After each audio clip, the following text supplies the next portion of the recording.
Your first experience hearing the music of Jeff Buckley or Tim Buckley, where you were, how you were affected by their music in its first kind of experience. That's a great question, but the second part of it was, I'll answer, and then we'll talk about the first part. I heard Jeff Buckley and Tim Buckley simultaneously by being dropped off by my producer, one of the producers, Fred Zolo. I'm just going to act it out visibly for you. No, I don't actually. How loud can I get? Fred would drive me, I'm the Volvo. He would drive me back to my house. It was really late. He would stop and put these CDs in and keep talking to me. He said, "This is Jeff Buckley singing," and he played Grace and Mojo Pen, and I said, "Wow, that's really great." And we'd listen for a while, which is, he's dropping me off. We've been out all walking up. And then he put another CD in, it would be CDs. I mean, it's already ancient, that concept. He put in another CD, and there's this thing called Pleasant Street Comes On. And he'd say, "Who do you think that is?" And I say, "Well, that's Jeff Buckley." He said, "No, that's Tim Buckley." I said, "Get out." And so really I was educated while making this film, by making this film. He'd play these songs and say, "There's a movie here," and he would, because he's very dramatic, he'd go, "Hamlet." And I'd say, "Okay, I'm just going to go upstairs now." And eventually, when I heard that they hadn't spent any time together, really, I became quite emotionally attracted to it, to telling the story on the film, because that's always, it's always interesting to think about a movie that only could be told in a movie, So how would you tell a story about this father and son who really never met each other, except by doing this, hopefully thing that people will respond to? I mean,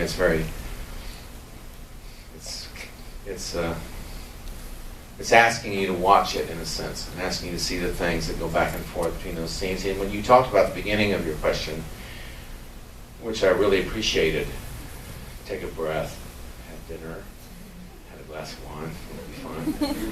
Which is when you go and do an act, when you go do something, and what's really going on. If you're with someone else, and you do you look at the same thing, what is going through your mind and what's going through their mind? 20 other things.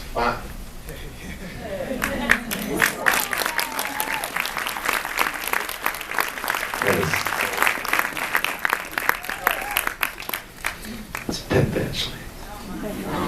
How long has he been talking? This is what he'd say all the time. We've spent a lot of time together, and the set now, we're enjoying being together, showing it mostly.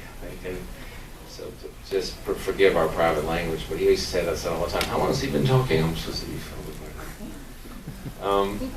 The thing about memory is that, the thing about the way the mind works is, and that's what's wonderful about it, but it's quite scary because you don't really know this as you're going through the day.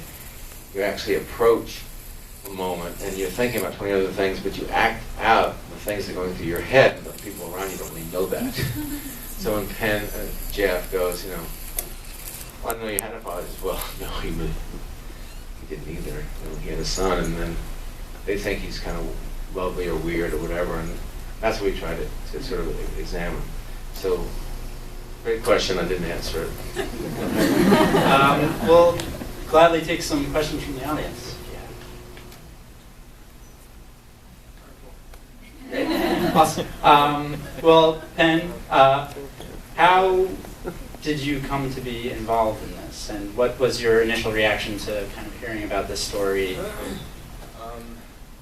Well, I read the script basically the way any actor does for anything. I mean, people ask that question, and it's often like, "Well, I was in Cambodia, and I heard about it." It's like you read a script and you want the role because it's a good one, because it's something different from anything you've done. And so I read it, and I think that if there's any interesting point about how I came to it, is that I had actually kind of dreamed about this. I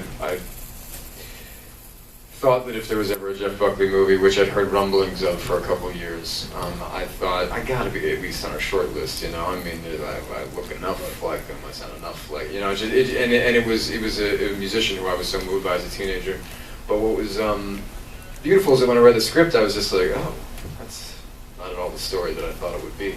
And as I came to understand Jeff, as I came to understand Dan, as I came to, in some ways, understand myself, I realized that it was the most appropriate and artful story to be telling about these people. Yeah. And then he did a tape. He did an audition tape. And then I got it.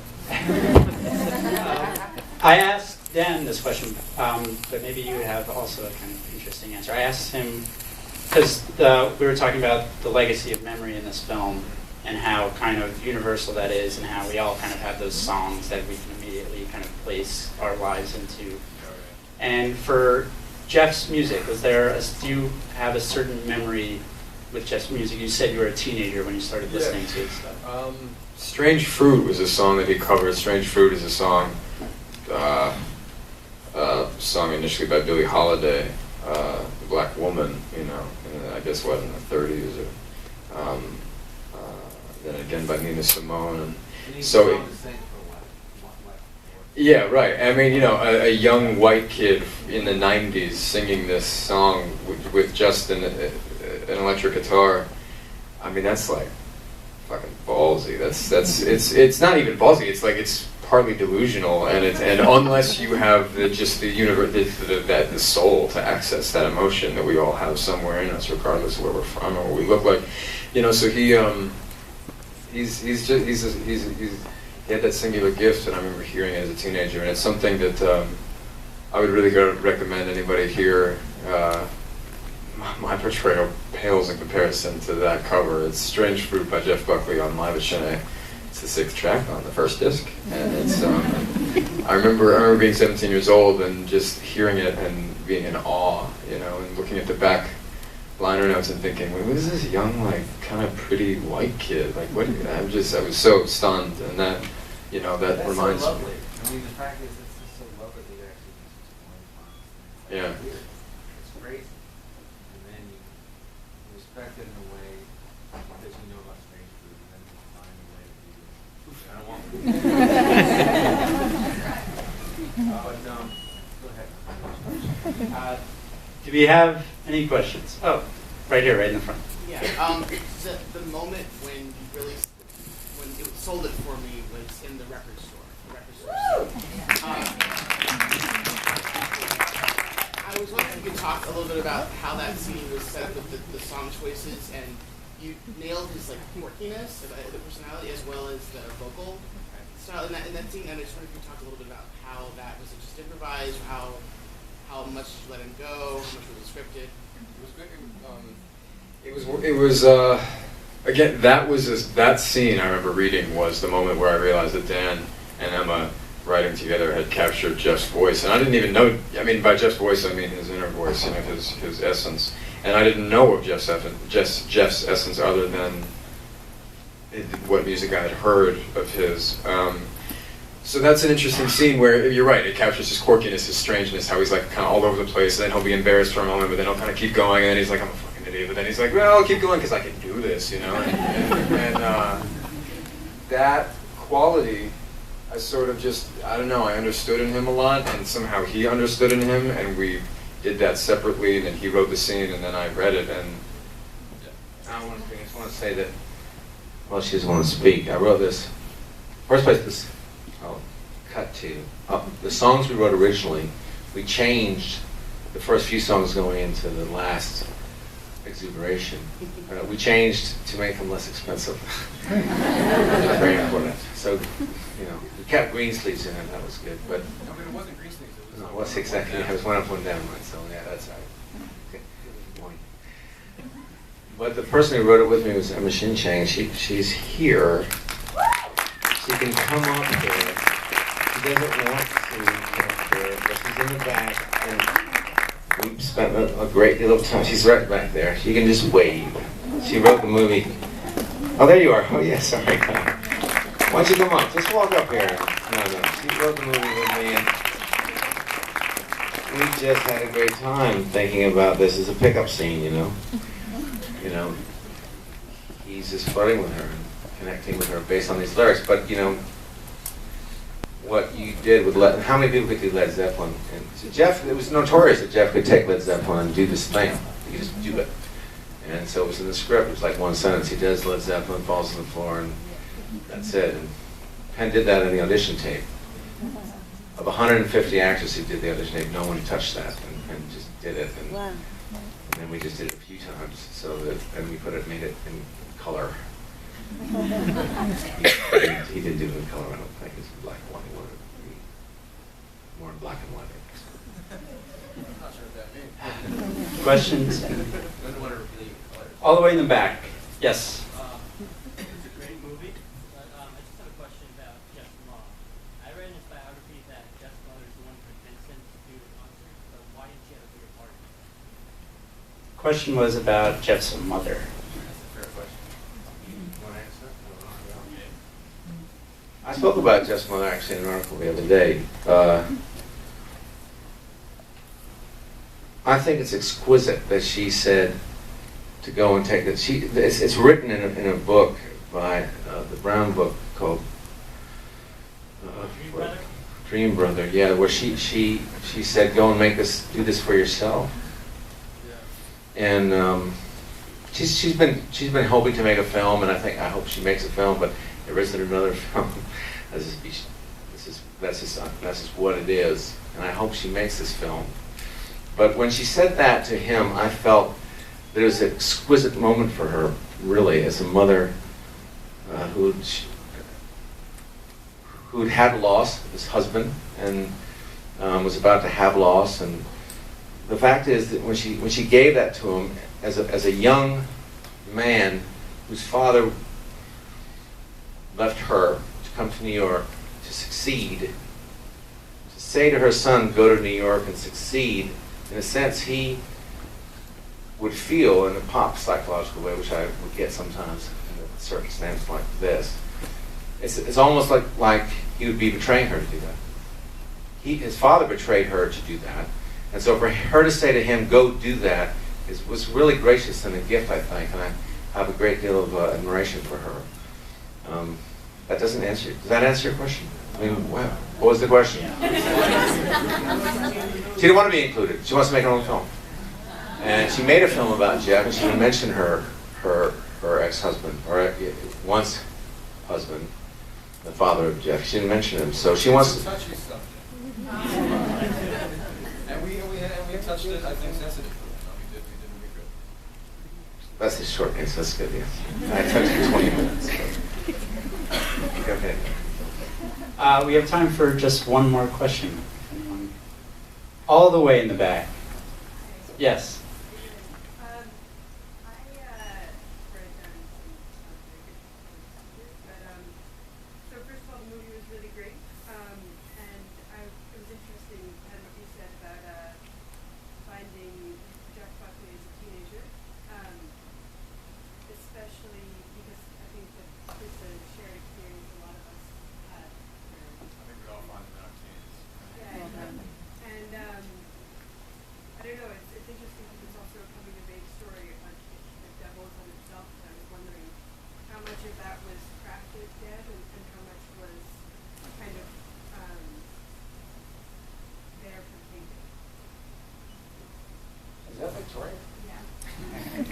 I didn't hear the last part of the question.